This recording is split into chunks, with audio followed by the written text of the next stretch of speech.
Houve uma fantástica e feliz coincidência.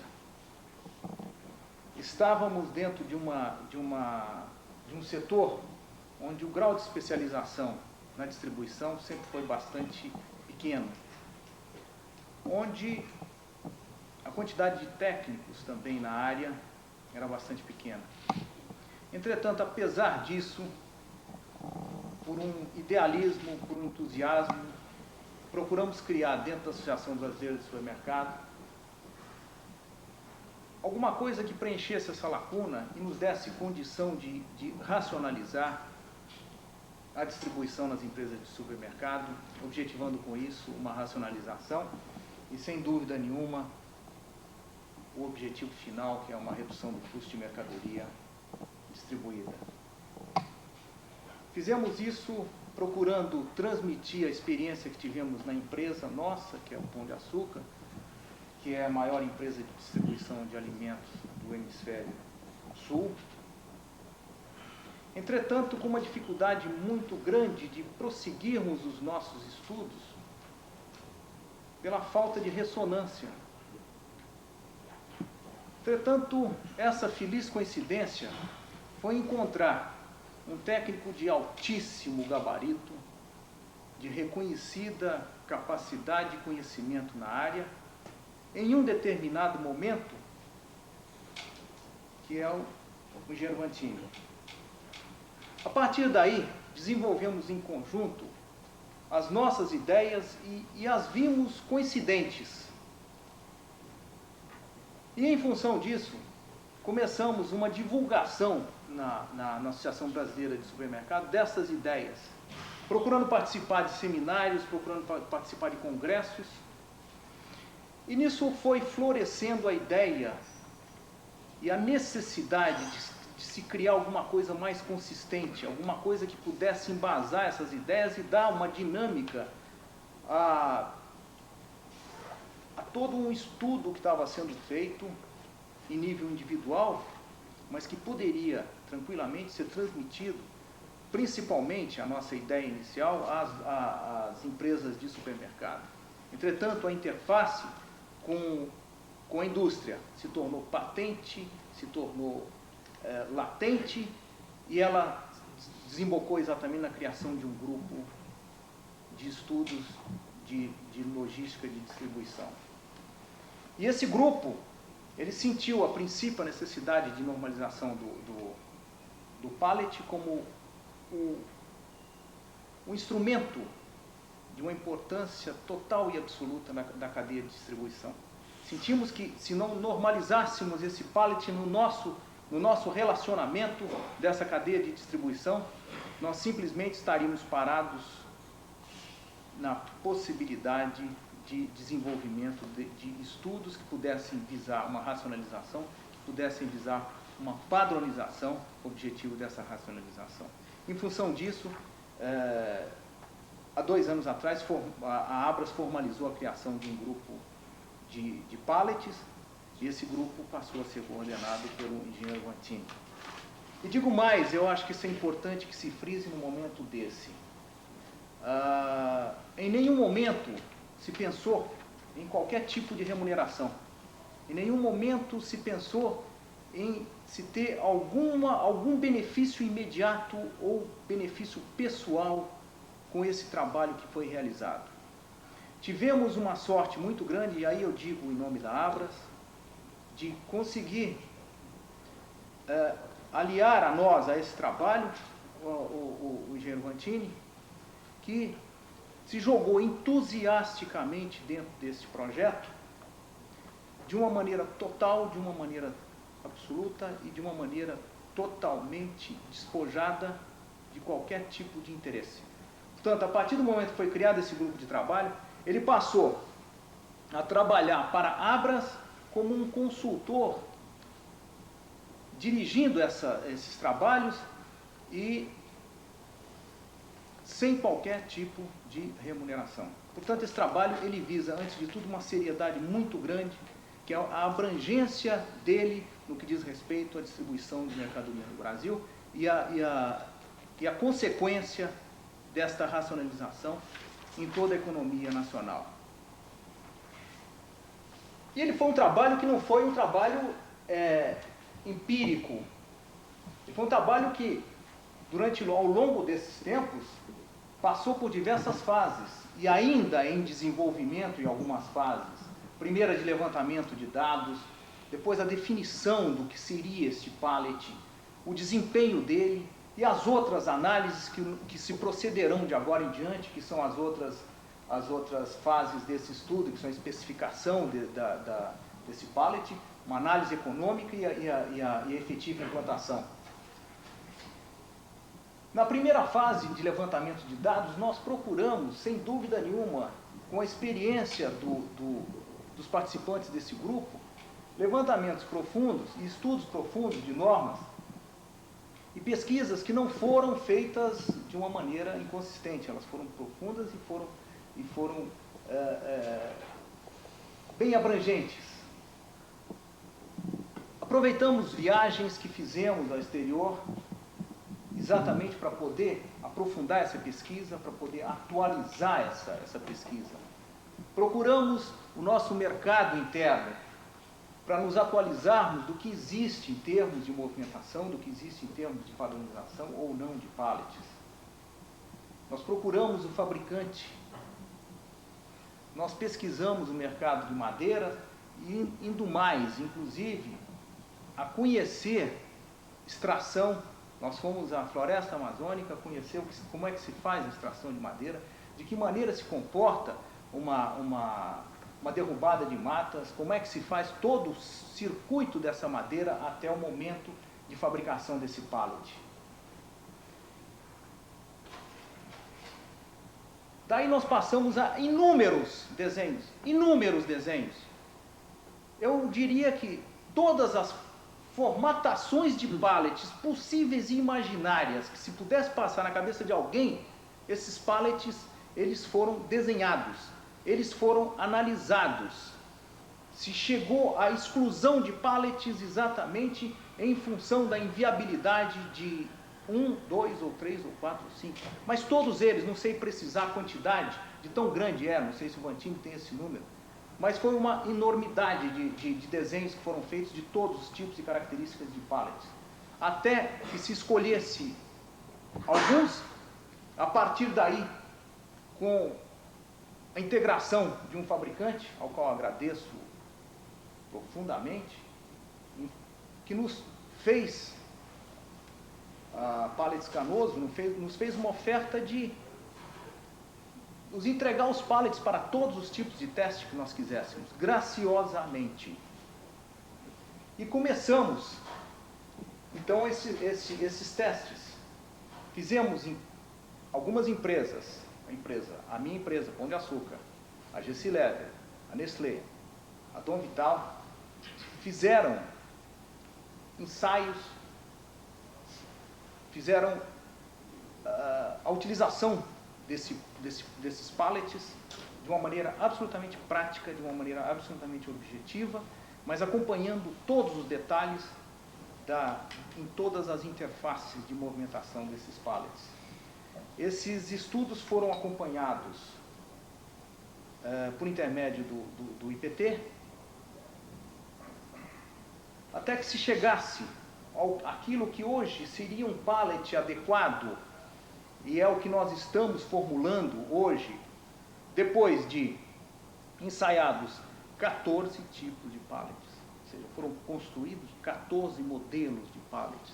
Esses 14 modelos de pallets passaram por baterias práticas de testes, e alguns deles passaram por análises mais detidas e técnicas do IPT. E nesse ponto nós nos encontramos.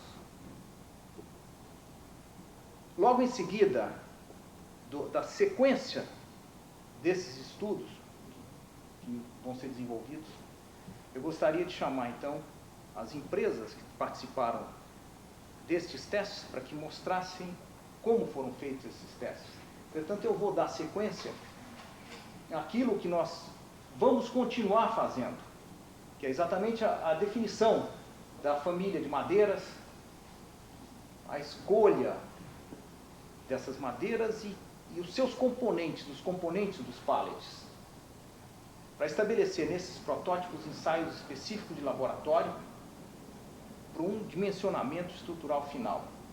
Então, nós vamos fazer uma avaliação bem detida dessa especificação e vamos ter este pallet especificado como o pallet ideal para utilização na cadeia de distribuição de mercadorias, principalmente de mercadorias alimentícias.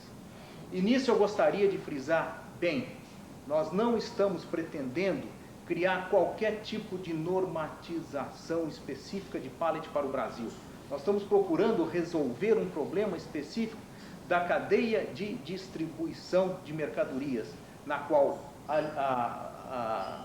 os supermercados têm uma participação de 70%. Portanto, nós estamos querendo resolver especificamente um determinado segmento da economia, um determinado segmento da cadeia de distribuição. Nós não estamos pretendendo criar o pallet padrão do Brasil para todos os segmentos, mas especificamente para este setor. A partir daí, então, nós passaríamos a toda a avaliação do estudo de custo, avaliação do mercado, interação com todos os usuários e fabricantes e com os órgãos normativos, conforme já foi amplamente já dito pelo Vantini, até o ponto da certificação deste pallet. Que eu gostaria de, inclusive, nesse ponto, deixar claro, eu sou o maior usuário de pallet, provavelmente, na parte de supermercado do Brasil.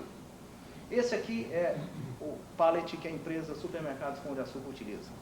Seguramente, esse não é o pallet da cadeia de distribuição. Não é esse pallet que vai ser utilizado. Portanto, se existe algum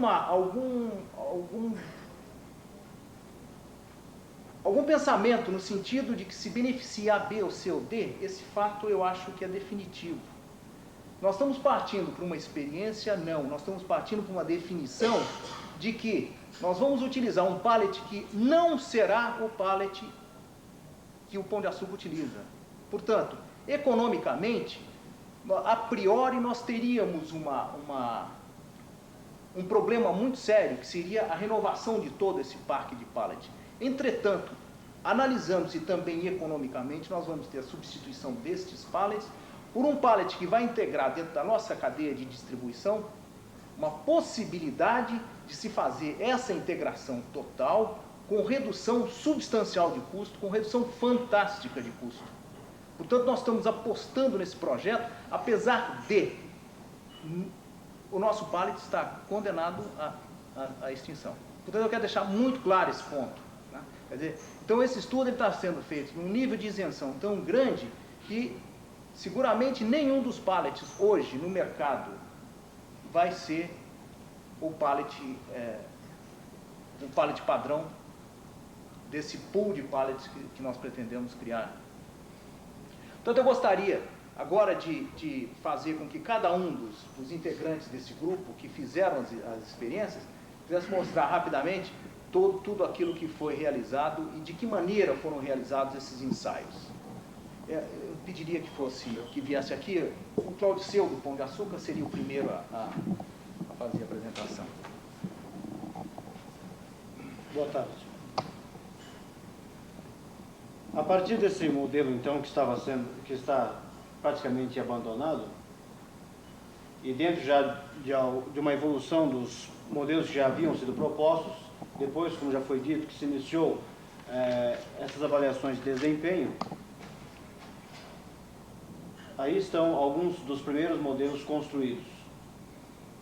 Eles podem ver nas figuras que estão de pé, a parte do fundo do pallet previa um cruzamento dos materiais ou das travessas, de forma que nós ficássemos próximos daquele apoio que o pallet tradicional oferecia, no caso principalmente do alto empilhamento. Isso muito praticado em supermercados para principalmente cereais e óleo. Todos os testes foram feitos como se cada um de nós não conhecesse a operação, para questionar cada detalhe, nesse caso aí, até a entrada dos carrinhos. não satisfazendo apenas com o desenho, mas com a sua verificação prática dos seus protótipos. E a partir daquele que apareceu com o carrinho, agora foram desenvolvidos outros em que se contemplava aí a colocação das tábuas superiores, se discutia se seria uma mais larga nas extremidades ou duas mais largas juntas. Isso depois levado ao laboratório para ver os efeitos de resistência, porque os testes que nós fizemos foi de desempenho operacional e não de resistência mecânica. Essa é outra vista também semelhante do mesmo modelo. E essa é um detalhe da parte posterior, aí já sobre uma estrutura driving, onde o apoio do pallet se faz apenas nas extremidades e é requerido aí uma resistência transversal aí significativa. Nós vemos que não há nenhum problema nesse modelo. Isso foram feitos com diversos pallets durante muito tempo, e foi medida a flecha que cada um indicava e se chegou aí a uma média de 1%.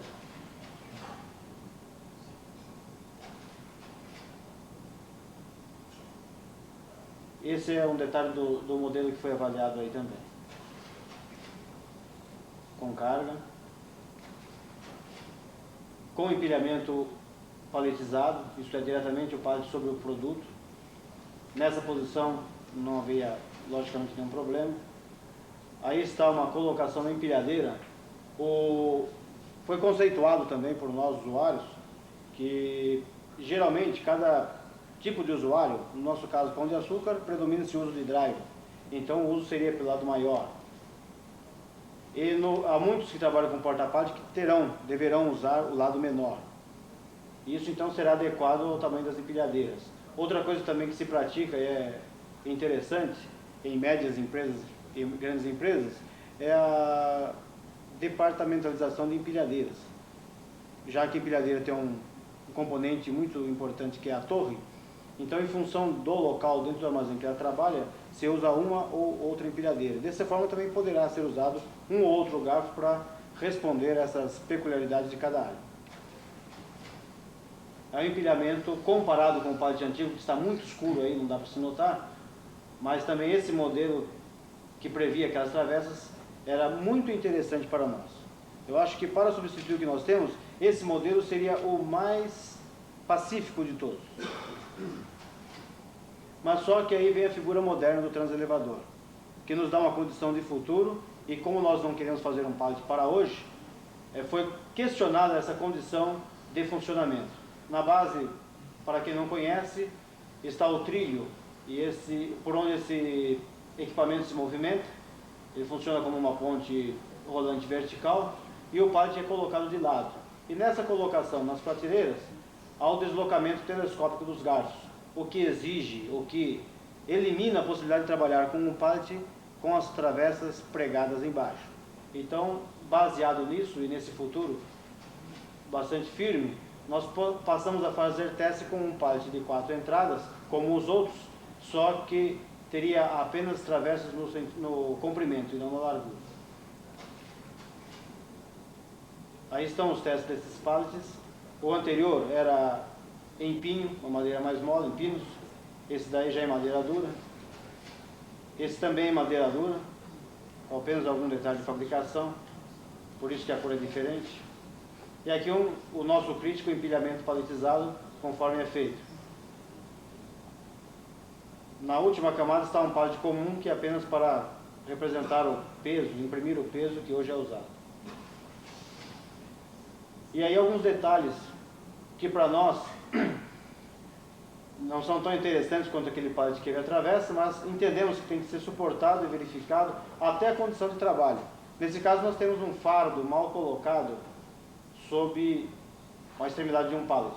Então aí diminui a área de apoio e há um atrito maior entre o canto do pallet e a embalagem.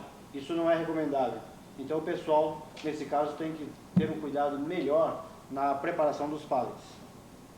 Esse melhor que eu digo não é que seja um aprimoramento excessivo.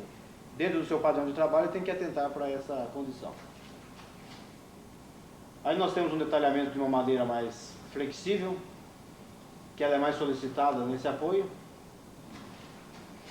E aí o mesmo apoio com uma madeira mais dura, e que ela tem maior resistência.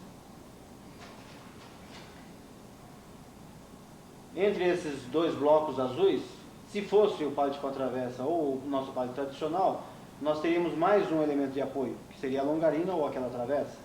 Nesse caso estamos perdendo, isso dá uma impressão que nos dá algum cuidado, mas mesmo assim nós notamos que a embalagem resiste apesar dessa pressão. Até num caso mais crítico, que está estampado. O caso mais crítico que nós notamos foi esse, mas a embalagem suportou essa pressão. Aí outro aspecto geral em que demonstra que o maior esforço para as embalagens são das embalagens que estão na extremidade. Aí o mesmo caso com outro modelo de madeira mais mole e com duas tábuas centrais. Aí para ilustrar aquela condição que nós falamos da empilhadeira, nesse caso a sustentação é plena e bem equilibrada. Nesse caso já é recomendável praticar sem garfo de 1,20 m, esse aí tem 1,07 m, que é adequado para a outra condição. E aí está mostrando a ponta do garfo sem o apoio, que justamente é o ponto que seria mais crítico. Nesse caso, não houve mais problemas com o comportamento das embalagens, certamente pela resistência da madeira e pela dimensão também da caixa. A avaliação da condição com os carrinhos convencionais, em nenhum dos lados se mostrou problema, e aí dá para se notar inclusive as folgas existentes. Quanto à acomodação, relação carrinho e pallet também foi perfeito. E mesmo nessa posição, aí é o mesmo caso da empilhadeira. Perde apoio, no caso, na travessa que fica próxima ao comando do carrinho, à sua esquerda, em função do carrinho ser adequado para a outra posição do pallet. E essa condição de apoio é a mesma que nós temos hoje nos pallets convencionais. Que o pallet é de 1 metro de profundidade e a tábua inferior é de 15 centímetros. Então isso não se altera na condição de trabalho do carrinho. E é isso que nós verificamos nesse período. Obrigado. Meu nome é Rubens Brambila, eu sou engenheiro da Gessi-Lever e o meu objetivo hoje aqui é mostrar para os senhores o resultado e a estrutura dos últimos testes que foram realizados nos 2 últimos meses com os 2 últimos protótipos de pallets, ou seja, o denominado 013 e o 014. A Gessi-Lever participa desse grupo há mais ou menos 1 ano aproximadamente, e o seu objetivo é colaborar da melhor forma para o desenvolvimento do pallet padrão. Tá certo? Esse, como vocês podem observar, é o pallet denominado 013, tá? Como já foi exposto aqui, é um pallet, as dimensões 1 por 1,20, 4 entradas, dupla face não reversível. A única diferença para o modelo posterior, que é o 014, é a face inferior, como vocês podem observar. Esse é o modelo seguinte, é o 014. Para os testes internos, nós procuramos utilizar esses pallets em todas as operações de movimentação, armazenagem e transporte da empresa. E nós identificamos os pallets por cores, os modelos foram identificados por cores e também por letras, para que posteriormente, no final dos testes, pudéssemos fazer uma avaliação. Cada letra foi utilizada em um determinado segmento, certo? Bom, aqui vocês podem observar é o final da nossa linha de produção, onde a mercadoria já embalada em caixas de papelão são paletizadas, são arranjadas sobre o pallet de acordo com um padrão previamente definido, tá certo? Então são os pallets de teste sendo utilizados, o primeiro contato deles com a mercadoria.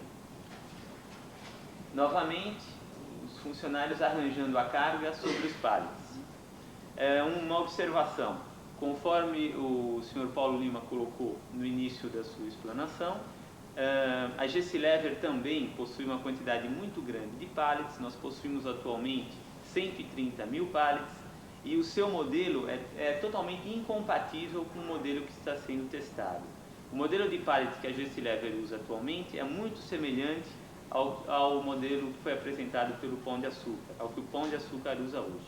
Então, obviamente, a definição, a padronização de um pallet como está sendo proposto, vai nos obrigar a substituir os nossos pallets, certo? Novamente, aqui é o final da linha, a carga completa. Vocês podem observar a altura da nossa carga, no caso um detergente em pó, tá? Uma carga leve, e a movimentação com a paleteira ou com o carrinho hidráulico para o deslocamento até o estoque. Esse slide está muito escuro, mas ele procurou representar a operação com carrinho hidráulico com paleteira, tá? Nós não tivemos nenhum problema com esse tipo de operação. Então nós fizemos experiências com a movimentação pelos dois lados sem nenhum problema. O nosso pallet, a nossa operação é feita prioritariamente com entrada pelo lado de 1,20 m. Aqui no caso de movimentação com empilhadeira, os garfos totalmente abertos, a entrada pelo lado maior, sem nenhum problema. A mesma coisa, só que com os garfos já reduzidos, ajustados para a movimentação pelo lado menor. Obviamente há uma certa instabilidade na movimentação, mas também sem grandes problemas. E aqui é o detalhe da movimentação pelo lado de 1 metro, pelo lado menor. Como eu disse anteriormente, os garfos têm que ser ajustados e, novamente, o garfo que eu uso tem algo em torno de 1 metro, adequado ao meu pallet e a movimentação pelo lado superior. Mesmo assim, é possível, para determinadas condições, a operação dessa forma. Bom, esse slide procurou representar a movimentação de empilhadeira com um único pallet. Não sei se dá para observar, o slide está muito escuro, pelo lado maior e novamente com 2 pallets, porque nós fazemos esse tipo de operação com carga remontada. Nós movimentamos um pallet e 2 pallets remontados, como está ilustrado aí. E nós fizemos os testes, fazendo a movimentação pelo lado maior e pelo lado menor. Obviamente que pelo lado menor nós tivemos maior dificuldade, maior instabilidade da carga. Aí também procura representar essa movimentação pelo lado menor. Novamente, movimentação em dupla, 2 pallets remontados.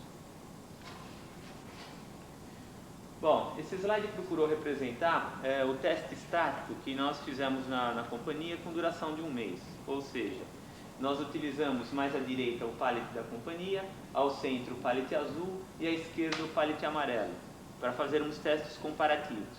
O objetivo era determinar a influência da face inferior do pallet proposto sobre as nossas embalagens, se havia ou não algum tipo de dano. Isso foi feito um teste estático pelo período de 1 mês. Vocês podem observar aqui, no caso essa foto ilustra o final, né, do teste, depois de 1 mês. A face superior do pallet inferior, com utilização do pallet da Gestilever, que tem uma área de contato maior do que o pallet proposto. Aí o primeiro pallet, o pallet amarelo, o 013, infelizmente há um problema de iluminação, mas dá para observar claramente no centro e nas partes externas a marca dos pallets, certo? E aí também com o pallet seguinte, que é o 014, o amarelo. Esse tipo de resultado está sendo devidamente analisado pela empresa, pelos órgãos competentes, e eu não tenho ainda o resultado final. Mas pelo que pôde se observar pelos estados das embalagens, nós não tivemos grandes problemas. Apesar que o pallet proposto tem uma área de contato bastante inferior ao pallet utilizado atualmente. Aí é um outro teste realizado, armazenagem em estrutura tipo porta-pallet. Nós fizemos 2 tipos de experiência, utilizando o pallet em dois sentidos diferentes. Como vocês podem observar, esse sentido não é o recomendável, não é o mais adequado pela própria situação de exigência do pallet. Aqui é possível observar um detalhe, que inclusive isso vai ser especificado em laboratório, mas vocês podem observar que essa posição não é a mais adequada, porque o pallet, o esforço todo está concentrado somente naquelas 3 travessas inferiores, tá certo? Inclusive, deverá ser uma recomendação do estudo que cada um dos vários equipamentos de movimentação e armazenagem de materiais utilize o pallet de uma certa forma. Existe uma forma preferencial de utilização do pallet, dadas as suas características, e possui 4 entradas. Essa já é a forma mais correta. A colocação, a armazenagem em outro tipo no sentido contrário, com um apoio muito maior. Vocês podem observar aqui, aí sem nenhum problema. Ok? Outro tipo de teste que foi feito, um teste de armazenagem, utilização de uma estrutura para verticalização, uma estrutura desmontável, no qual o pallet é apoiado em 4 pontos. Essa é uma situação bastante crítica, que exige muito do pallet. No caso aí são 1.600 kg colocados sobre o pallet. A utilização seria um pouco superior, 2.400 kg. Novamente, esses detalhes técnicos serão avaliados em laboratório, tá? E está aí registrado, porque é uma experiência que está sendo feita dentro da empresa. Normalmente o nosso sistema de armazenagem é o autoempilhamento, ou seja, pallet sobre pallet, com altura de empilhamento 2 ou 3, dependendo do produto. E nós estamos fazendo alguns testes de verticalização, e essa é uma das estruturas que está sendo testada. Para resolver esse problema, não só com esse pallet, mas com o nosso também, nós alteramos a parte superior e colocamos um quadro que impedisse a flexão do pallet, com consequente dano para o pallet e para o produto. Ok? Aí é um outro tipo de estrutura semelhante ao drive-in, que também é um projeto piloto, está sendo testado dentro da companhia. A ideia dessa estrutura é a utilização de 1 ou 2 pallets apoiados sobre o piso e 2 ou 3 pallets apoiados sobre a estrutura. Novamente, alternativas para verticalização. Isso é um teste piloto, são 2 ruas, profundidade de 11,5 metros, e nós estamos em processo de avaliação e desenvolvimento desse projeto. Vocês podem observar a colocação dos pallets sobre os trilhos e a determinada flexão. Aparentemente não tivemos nenhum tipo de problema com essa utilização, tá? Mas os detalhes, as minúcias, serão todas elas analisadas em laboratório. Nós nos preocupamos basicamente com a parte operacional do teste e, obviamente, com a avaliação dos resultados desta operação. Aí outro detalhe. Aqui está ilustrado, todos os slides anteriores se referiram à operação com um produto acabado, tá certo? Todo ele embalado em caixa de papelão. E aqui nós fizemos testes também com material de embalagem e matéria-prima. No caso aqui, sacaria, matéria-prima. Vocês podem observar à direita e à esquerda, além da sacaria existem tambores, existem bombonas. E nós fizemos todos esses testes para verificar o que acontece com o pallet proposto em relação às nossas matérias-primas.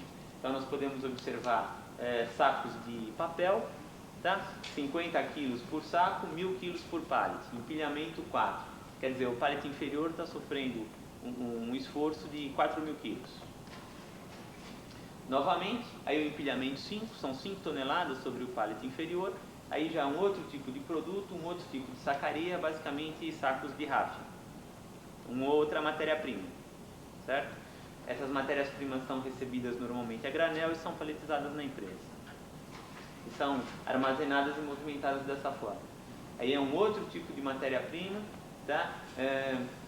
Armazenadas embaladas em saco de polietileno. Aqui também existem material de embalagem, caixas de papelão. Nós recebemos também tudo isso a granel e paletizamos e movimentamos e armazenamos dessa forma. Apesar de haver um certo sobrepasso, dependendo da caixa, obviamente, como é um material bastante leve, não há maiores problemas. E também é uma mercadoria de alto giro. Novamente, vocês podem observar o detalhe da cor e da letra do pallet. A letra B, no caso, identifica os pallets utilizados com matéria-prima e material de embalagem. E aqui, finalmente, ilustração do pallet. Numa avaliação final, concluídos os testes, eu reuni todo o conjunto de pallets utilizados, mais precisamente foram 60 pallets, 30 de cada modelo, e fiz uma avaliação pallet por pallet, peça por peça, para saber o que aconteceu no final do período de testes. E depois disso, esteve lá na companhia, lá no meu depósito, o senhor Tadashi, que é o responsável pela divisão de madeiras do IPT, ele vai falar para os senhores, né, mais para frente. Ele também deu uma olhada na minha empresa e em outras empresas, no estado do pallet depois de um período de teste, para que ele tivesse mais subsídio para concluir os seus estudos e os seus trabalhos. E é isso. Muito obrigado. Eu chamaria então a senhorita Regiane, da transportadora Dom Vital.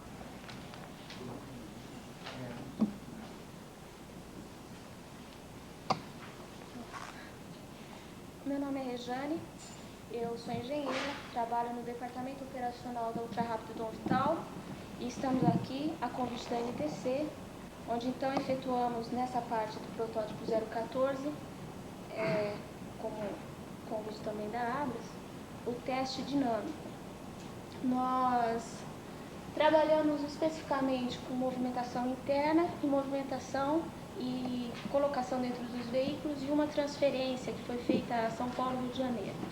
Eu gostaria, antes de começar, de mostrar a filosofia da Dom Vital nesse tipo de teste, relembrando uma frase que eu não sei se exatamente é essa, tá? Mudanças são uma constante no mundo moderno. Ignorá-las, um absurdo. Evitá-las, um perigo.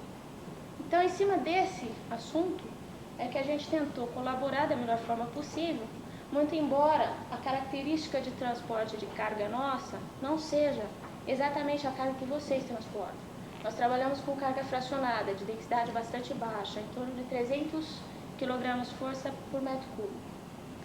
A princípio, o teste constituiu, nós contamos algumas medidas, seja de largura, esquadro, dimensões, altura e aberturas do pallet, tanto no início, ou seja, no recebimento, quanto no término dos testes, para verificação se houve alguma desfiguração física dos pallets que nós testamos. E não houve, já a princípio a gente já pode fechar, o teste que não houve nenhuma desconfiguração. Nós pesamos também os pallets para que houvesse um acompanhamento do peso morto transportado dentro das nossas carroçarias. Todos os pallets que nós dispunhamos para teste do 014 pesavam 34 quilos. Procuramos selecionar a carga de forma bastante compatível com essa que vocês trabalham, com a de vocês, E o slide está um pouco escuro, mas acho que está dando bem para ver, E procuramos manter uma altura padrão de 1,40. Então eu teria aproximadamente 500 quilos, trabalhando com aquela densidade que eu citei, por pallet. Fizemos todos os tipos de arrumações. Pesamos também a carga para confirmação. Esse tipo de balança ela exclui a tara do pallet a partir do momento que eu cadastro. Essa carga em particular tinha 430 quilos, 1,40 m de altura. Aí medimos, mantivemos no padrão. Bom, os equipamentos internos de movimentação disponíveis nossos eram empilhadeiras e carrinhos hidráulicos. No nosso caso, não sei se dá para observar ao fundo, nós trabalhamos com um tipo de contenedor que são umas gaiolas de 1,40 por 1,40 por 1,40 de altura. Ela nos permite não transportar essa dentro das carretas, mas ela é permissível para verticalização, o que nos é muito interessante, porque nós dispusemos de muito pouco espaço, E também procuramos não evitar o que eu vi, por exemplo, da Gessileve, que não é o caso porque vocês detêm o produto, de colocar mercadoria sobre mercadoria, Porque aí contribui com o risco de avaria, Então nós trabalhamos com essa gaiola e eu chamei essa atenção porque os nossos garfos têm 1,40 m. Então, ao invés de provocar a instabilidade que foi apresentada tanto pelo Pão de Açúcar quanto o Gessileva, no nosso caso passou tanto na medida de 1.200 como por 1.000, tá? Eu não tenho slide nesse momento que possa demonstrar isso. O único problema que a gente pensa que possa ocorrer é que com aquele tipo de material, o garfo com 1,40, possa ocasionar, pela falta de visão do observador, uma danificação no produto à frente ou coisa do tipo, tá? Numa movimentação. Bom, empiradeiras, carrinhos hidráulicos. Como nós tivemos alguma dificuldade na entrada de 1,20 na tábua inferior, nós fizemos uma medição também dos nossos carrinhos. Então, aí vale a questão de observar se eles estão adequados ou não, né? E como o Vantini ressaltou ontem, tudo isso requer uma reformulação total, inclusive de equipamentos internos a terminais, né? Nós procuramos medir todos os nossos equipamentos, na largura, garfos, inclusive empiradeiras. No nosso caso, a gente trabalha com o garfo aberto até as extremidades. Para trabalhar com parte, a gente fez o ajuste, né? Bom, aí entra a parte que eu acho que mais interessa para o transporte em si. Nós efetuamos algumas simulações dentro dos nossos veículos. Todos nós sabemos que as carrocerias não têm um padrão interno bem definido de medidas. Dentro da Dom Vital, nós também encontramos algumas diferenças entre a medida útil das carrocerias. Mas elas, eu posso afirmar que estão entre 2,46 e 47, ok? Então, nós trabalhamos em carros tipo truque e carretas também, 2 e 3 eixos, para fazer análise. O que muda, na verdade, é o comprimento do baú. Dom Vital também só trabalha com caminhão fechado, ok? Procuramos fazer as simulações para verificar qual era o melhor arranjo físico possível e qual o melhor aproveitamento. Achamos que é essa sobra entre os dois pallets é em torno de 7 centímetros, que é muito pouco. Então, a melhor configuração seria 1.200, 1.200, side by side. Não dá para ver nesse slide, ficou bastante escuro, mas nós temos inclusive alguns semi-reboques que tem um degrau, tá? De profundidade, de aproveitamento, que são veículos fora do padrão de comprimento. Outros tipos de carrocerias, agora um pouco até mais novo, né? Mais recente, são, inclusive esse tipo de carroceria está para teste, onde a gente trabalha com algumas travas, ok? Nós selecionamos essa disposição, esse arranjo, apenas para chamar a atenção no seguinte aspecto.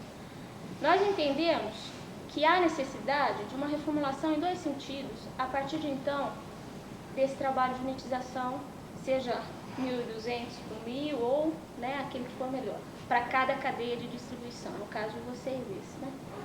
Porque há necessidade tanto de uma reformulação ou de um avanço tecnológico no sentido de carrocerias, né, uma padronização, quanto também na parte de embalagens. Nós podemos ter embalagens múltiplas e submúltiplas de uma unidade, que seja então modular ao pallet, né, de cada setor. E nesse caso, embora a gente tenha aí um ajuste de coisas bastante diferentes, bem diversificado, é difícil trabalhar com um tipo de carga tão fracionada assim num único pallet, né? Acho que é só. O padrão da Nestlé, obrigado. O padrão da Nestlé é um padrão diferente do que está sendo proposto aqui também. Nós contamos hoje por volta de 200 mil pallets do Parque Nestlé. E a nossa contribuição também é coisa de mais de um ano que nós estamos nesse grupo. E nossa participação foi decisiva no que se refere ao transelevador. A Nestlé é a única empresa desse grupo que está operando com transelevador. Então, quando o protótipo 013 foi proposto, nós realmente tentamos convencer o grupo, explicar que esse pallet não se aplicava ao transelevador, mas realmente, como o pessoal faz parte da Sede São Tomé, quer dizer, quer ver para crer, certo? Eles insistiram no 013, testaram o 013 e realmente não dá para usar no transelevador, né? Então, esse pallet realmente, com as travessas inferiores, é um pallet que se presta muito bem à utilização de cereais, açúcar que é a maior movimentação dos supermercados, que é quem está patrocinando esse grupo, certo? É um pallet muito bom, nós também utilizamos nas fábricas, onde temos matéria-primas, farinhas, amido, esse troço todo. Só que, num projeto integrado de logística, ele não pode ser utilizado, certo? Porque o uso cada vez mais crescente de transelevadores inviabiliza esse pallet com a parte inferior fechada. Então... 1314 já é. Ah, certo, desculpa, 012. É que é tanto modelo que não dá para guardar tudo. Então, nós realmente agora estamos testando, da mesma maneira que a Alice Lever, o 013 e o 014. Os testes vão ser concluídos agora dia 10. Essa é a razão pela qual eu não trouxe ainda o material fotográfico. E acreditamos que se esse pallet vir a ser realmente padronizado, vai ser muito bom para nós. Nós somos um dos maiores fornecedores dos supermercados. Nos interessa sobremaneira essa padronização, porque hoje a mercadoria vem paletizada da fábrica, permanece paletizada nos nossos depósitos, é expedida paletizada e no final nós temos que paletizar no cliente, certo? Recentemente nós fizemos alguma implementação para aumentar o transporte paletizado dentro da própria companhia e fechamos com principalmente atacadistas que vendem para outras lojas, tipo Macro, né? Já fazer uma expedição paletizada até o Macro. Só que aí tem uma característica bastante interessante. Ele tem que precificar o produto. Então, nós mudamos a embalagem, certo? Nós já atendíamos alguns quesitos de embalagem para ele. Nós realmente retiramos a caixa de papelão, entregamos o conjuntinho para ele. E como ele tem que precificar, certo? Ele, no momento que nós entregamos a mercadoria, ele já precifica e já passa para o pallet dele. E nós levamos o pallet de volta. Mas o ideal é que esse pallet permaneça nele lá, certo? Que a gente entregue o pallet e ele use o pallet da maneira que quiser e eu vá com o caminhão embora com pallets iguais para o meu depósito, né? Como eu falei, nós temos por volta de 200 mil pallets. O meu padrão também não é o padrão que está sendo cogitado aqui, certo? É um padrão um pouco mais reforçado, um pouco mais caro, né? Mas, de qualquer maneira, a Nestlé realmente se sente honrada em participar desse grupo e em poder contribuir com alguma coisa. No caso do transelevador, seria muito bom, certo, a utilização do modelo 13, que é um modelo com a superfície inferior mais larga, mas um dos objetivos do grupo é realmente um pallet barato, um pallet que atenda a todo mundo com um custo muito pequeno. Então, essa opção está sendo testada agora, isso vai ser, quando nós fizermos o fechamento dos protótipos, vai ser levado em consideração, né? E vamos, com a participação de todos vocês, definir realmente, se Deus quiser, um pallet integrado para todos os fornecedores e compradores. Uma outra coisa também interessante que aconteceu conosco é que, fazendo o transporte paletizado, nessa implementação que nós fizemos aí, nós contamos com um apoio muito bom da Dersa, que nos recebeu muito bem, e aqui eu coloco a todos vocês, certo? No transporte paletizado, eles estão abertos para testes, por exemplo, nós testamos qual a capacidade máxima que um caminhão paletizado poderia passar na balança, né? Uma carga normal que vai caixa por caixa, ela é uniformemente distribuída e não tem problema. Como o transporte aqui no Brasil não tem padrões normatizados, não há um padrão uniforme, você tem caminhões maiores, caminhões menores, e nas cargas de maior peso, eu tinha uma sobra de carroceria, certo? E eu utilizava uma sobra final. Então, em conjunto com a Dersa, nós fizemos alguns testes, passamos com excesso de peso para testar, certo? E no final do estudo, nós realmente otimizamos em 20% a nossa carga. Quer dizer, hoje nós obedecemos fielmente a lei da balança com 20% a mais no transporte paletizado. É um índice muito bom, muito promissor e realmente esperamos que o grupo chegue, com a colaboração de vocês, como eu falei, a um padrão realmente definido e que favoreça a todos nós.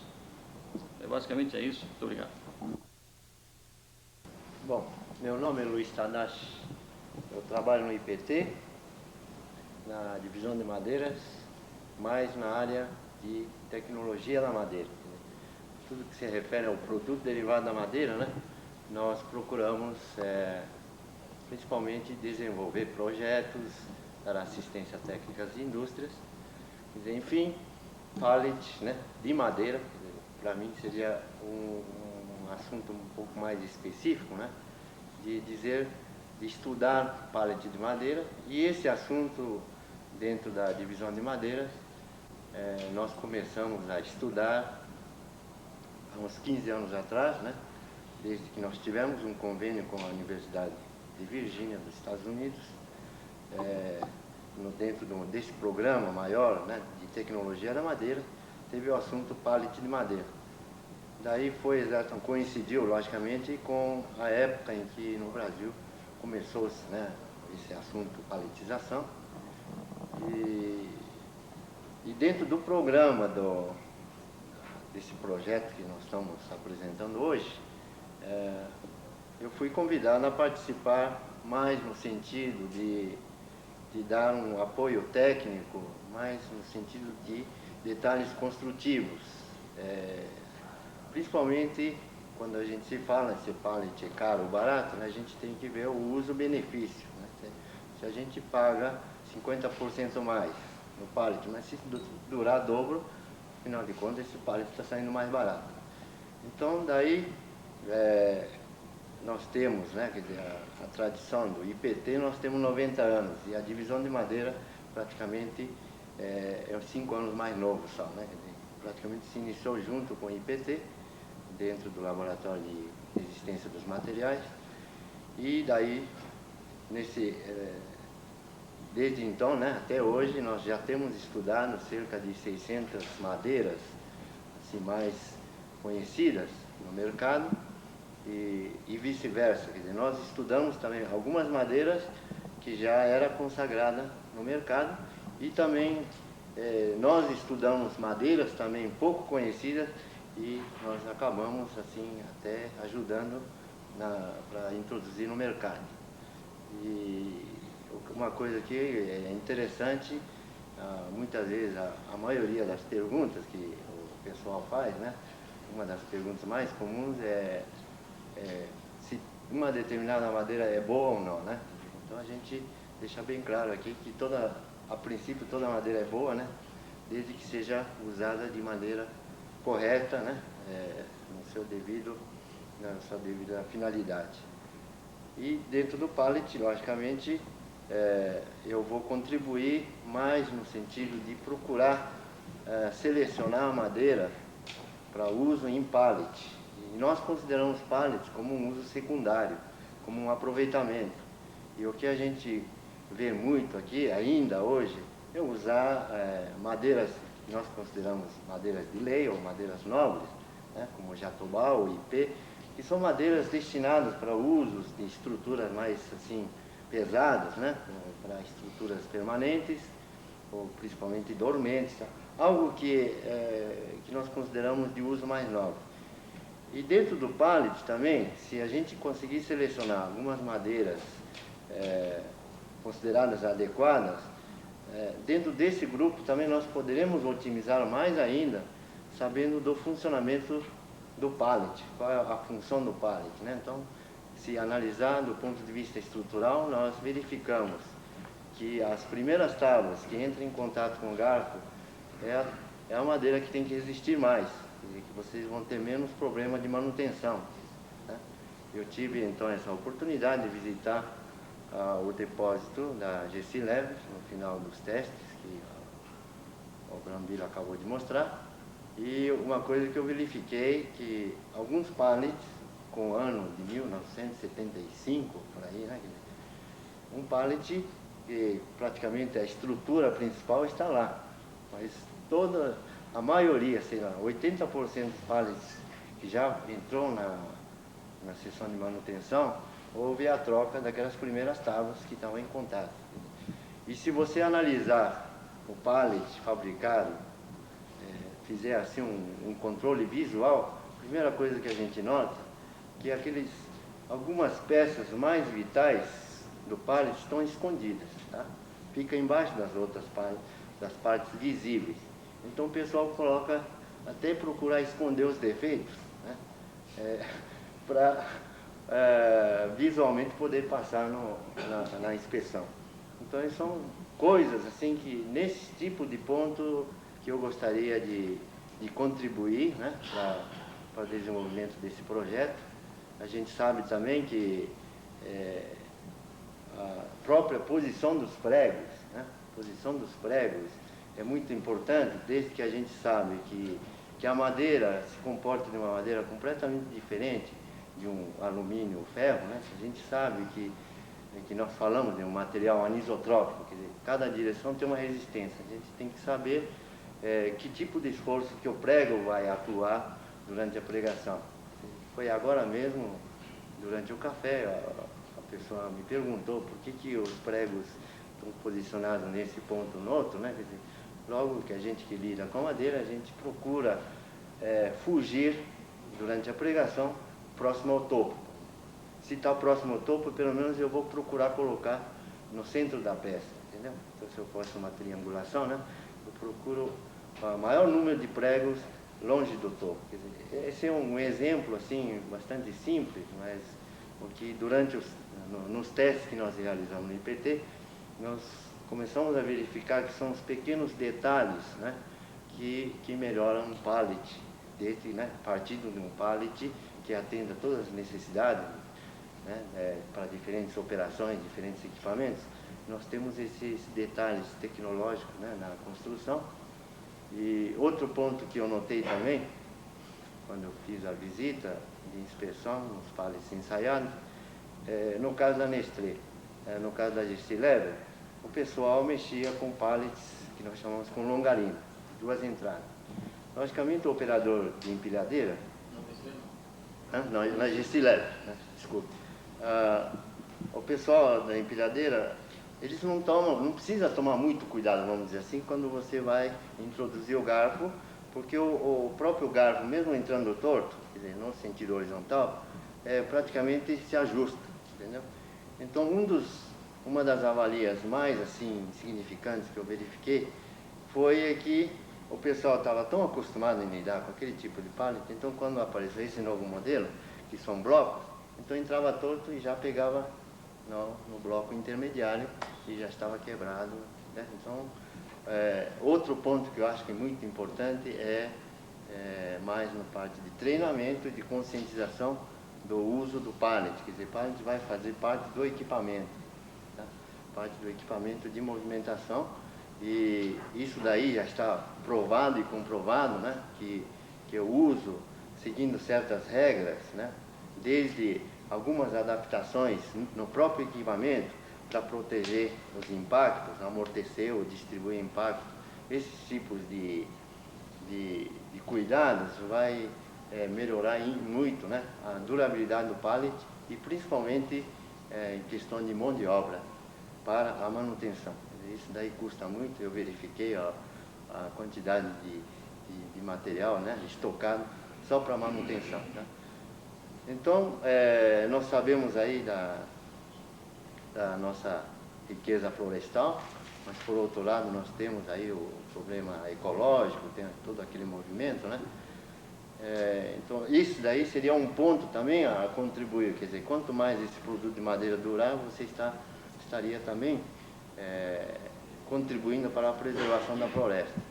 E outro ponto que nós, principalmente a Divisão de Madeira, vem sempre atacando, é como usar então esse material, madeira, que provém do florestamento ou reflorestamento que nós chamamos, que é o pinos e o eucalipto, tá? Porque nós sabemos que esse tipo de espécie de madeira tem um crescimento, né, um índice de crescimento bastante alto, né, chega a dizer do tipo 60 a 70 metros cúbicos por hectare ano. Esse é um número bastante significativo se você considerar com as taxas de crescimento que se encontram em países temperados, né, como Europa, Estados Unidos, que esse número chega a ser 4, 5, acho que no máximo 10. Tá? Então, por que não também usar esse material homogêneo, né, e renovável? Esse é renovável mesmo, né? Quer dizer, você, depois de 10, 15 anos, você já pode contar com esse tipo de material. E nesse projeto eu também estou incluindo o projeto, na parte de ensaios de laboratório, o pallet com esse modelo fabricado com madeira eucalipto. Tá? E outro ponto muito importante é que quando a gente fala em eucalipto, o pessoal também considera eucalipto como se fosse uma coisa só, entendeu? Como se fosse peroba ou pinho, e não é. Só no Brasil nós podemos encontrar um eucalipto, que nós chamamos de eucaliptos grandes, que tem uma característica mecânica e densidade parecida com o pinho do Paraná.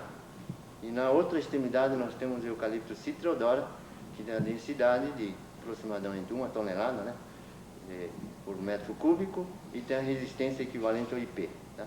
Então vamos analisar bem isso daí. Eu vou procurar também, né, dentro desse projeto, convencer o pessoal a usar o material que está cada vez mais aí disponível. Logicamente nós vamos competir um pouco com a indústria de papel, indústria de carvão, que na parte de energia, mas segundo as estatísticas vai ter madeira também para nós, vamos dizer, para usar como madeira maciça, né? Principalmente no estado de São Paulo e Minas Gerais. E tem muitos empresários já acreditando nisso, já estão instalando serrarias bastante modernas para serrar essas toras, que nós chamamos toras de diâmetros pequenos, né? Nós chamamos, no grupo geral, nós chamamos de madeira de rápido crescimento. É usada uma tecnologia completamente diferente dessas madeiras da Amazônia, né? Que são toras de 1 metro, 1,5 metro de diâmetro. Tá? Então é uma tecnologia completamente diferente, mas nós estamos procurando estudar, quer dizer, dominar essas madeiras.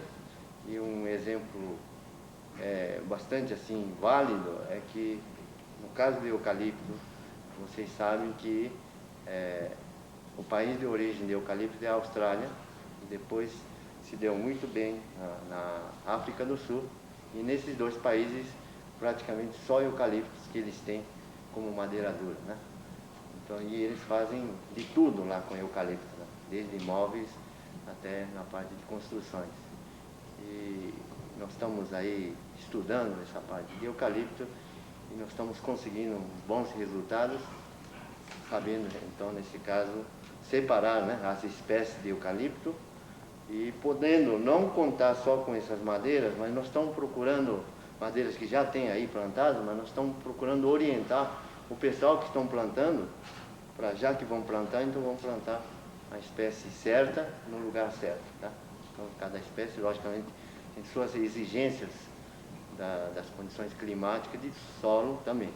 Então nós estamos procurando associar as propriedades tecnológicas com as condições aí de crescimento, para poder selecionar a espécie certa e orientar o pessoal que planta, né?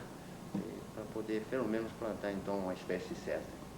Ok? Então, mais ou menos era isso, e eu não tenho ainda dados definitivos sobre o ensaio, mas alguns ensaios que eu já fiz com eucalipto nesse modelo já me entusiasmou bastante, né? E principalmente comparando com peroba, eu estou conseguindo um resultado melhor, né? Na parte de desempenho mecânico. Tá? Essa é a minha função, de ter um desempenho mecânico, avaliar o desempenho mecânico e também, a partir desse dado, fazer uma orientação na parte de fabricação. Muito obrigado.